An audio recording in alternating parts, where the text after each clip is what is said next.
Hello అండి. ఇప్పుడు చెప్పబోయే కథ పేరు 'పెళ్లి పిలుపు'. ఈ కథని రచించిన వారు శివాని గారు. ఇక కథలోకి వెళ్ళిపోతే, కూతురి పెళ్ళికి ఆహ్వానించడానికి హడావుడిగా వచ్చింది విశాలాక్షి. రాక ఆప్యాయంగా పలకరించింది మీనాక్షి. బాగున్నావా పెద్దమ్మ అని పలకరించి మంచినీళ్ళు ఇచ్చింది శివాని. టీ పెట్టడానికి వంటింట్లోకి వెళ్ళింది శివాని. పెళ్ళికి 2 రోజులు ముందే వచ్చేయండి మీనా. నీకు తెలుసు కదా, పెళ్ళి చాలా గ్రాండ్గా చేస్తున్నాం. ఫంక్షన్ హాల్కే 2 లక్షలు.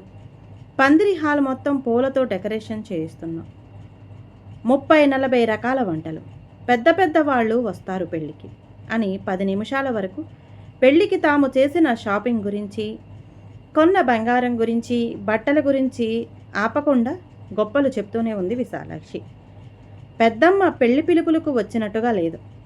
పెళ్ళి ఎంత గొప్పగా చేస్తున్నారో చెప్పడానికి వచ్చినట్టుగా ఉంది అని మనసులో అనుకుంది శివాని. పెళ్ళికి అందరూ గొప్పవాళ్ళు వస్తారు.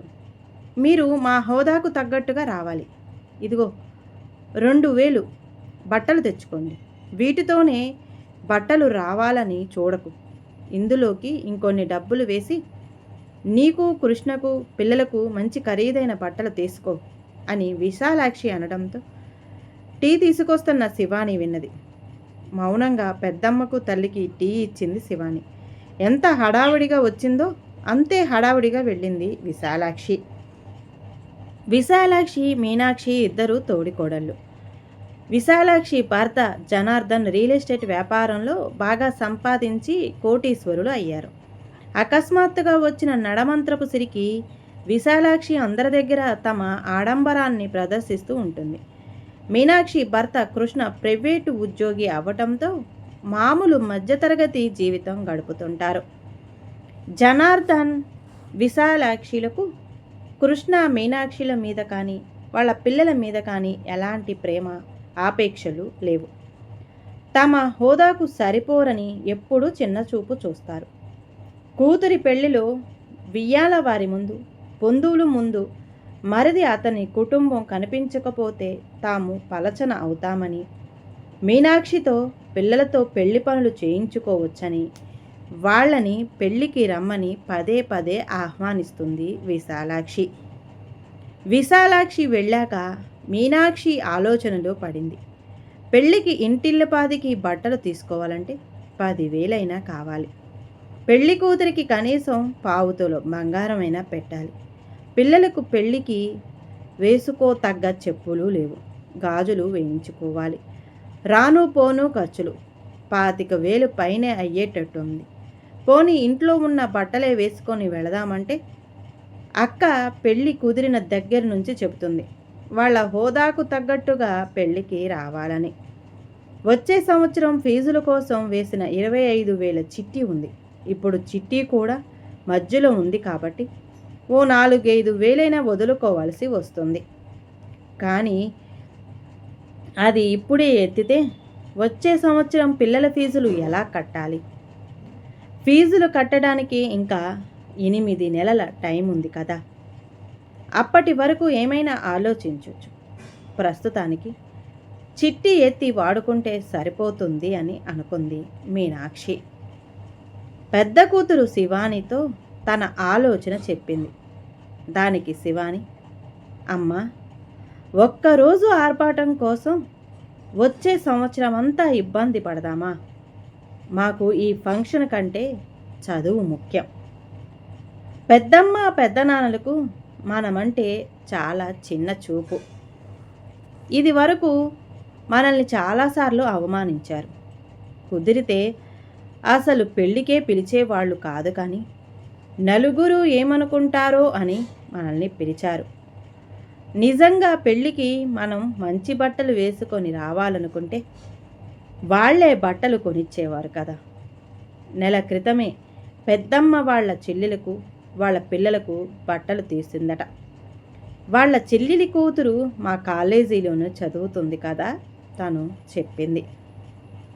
మన మీద ప్రేమే ఉంటే మన పరిస్థితి తెలుసు కాబట్టి అలా మనకు తీసి ఉండేది. 2,000 చేతిలో పెట్టి ఇంటిల్లపాది బట్టలు తెచ్చుకోండి అంటే ఎలా? సరే, ఈ విషయంలో నేనేమి పెద్దమ్మను తప్పు పట్టడం లేదు. కానీ ఇప్పుడు ఒకరోజు పెళ్ళికి వెళ్ళడం కోసం నువ్వు చిట్టి ఎత్తితే వచ్చే సంవత్సరం మా ఫీజులు ఎలా కడతాము? ఇంకా టైం ఉంది అంటే ఆ టైం లోపల ఏం మిరాకిల్స్ జరుగుతాయి? నాన్నకు జీతం పెరుగుతుందా, లేక డిగ్రీ అవ్వకుండానే నాకు ఉద్యోగం వస్తుందా? నేనైతే కొత్త బట్టల కంటే నా ఫీజుకే ఓటేస్తాను అంది శివాని. అక్కడే ఉన్న శివాని తమ్ముడు చెల్లెలు కూడా అవును, మాకు కూడా మా ఫీజు కట్టడమే కావాలి అన్నారు. బట్టలు కొనకుండా మరి పెళ్ళికలా వెళదామే, అయినా వాళ్ళు డబ్బులు ఇచ్చాక బట్టలు కొనకపోతే బాగోదు. పెళ్లి కూతురికి చేతిలో ఏమైనా పెట్టాలి కదా అడిగింది మీనాక్షి. వెళదామే కాదు, వెళ్ళాలి అని అడుగు. నాన్నకు మొన్న దీపావళికి వాళ్ళ షాపులో డ్రెస్సులు పెట్టారు కదా, అది వేసుకోమను. నీ దగ్గర ఆల్రెడీ 2 పట్టు చీరలు ఉన్నాయి కదా, వాటిని ఐరన్ చేయించి కట్టుకో. పెళ్లి కూతురి చేతిలో పెద్దమ్మ ఇచ్చిన 2000కి ఇంకో 500 కలిపి పెట్టు అన్నది శివాని. అవును, ఇలా చేస్తే మన చదువుకు ఏ ఇబ్బంది ఉండదు అని శివాని తమ్ముడు చెల్లెలి కూడా అక్కకు కోర్సు పలికారు.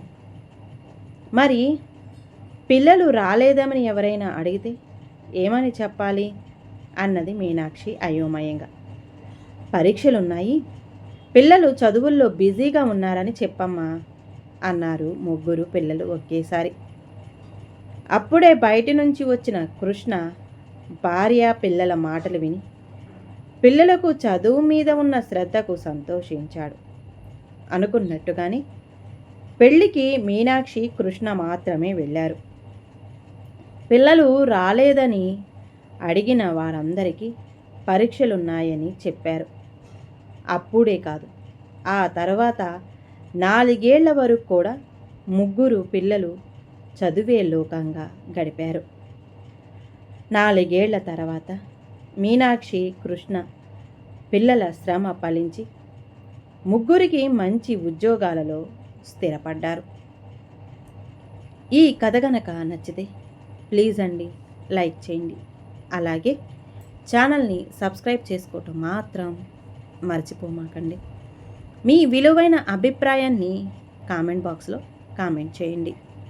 అందరికీ ధన్యవాదాలండి.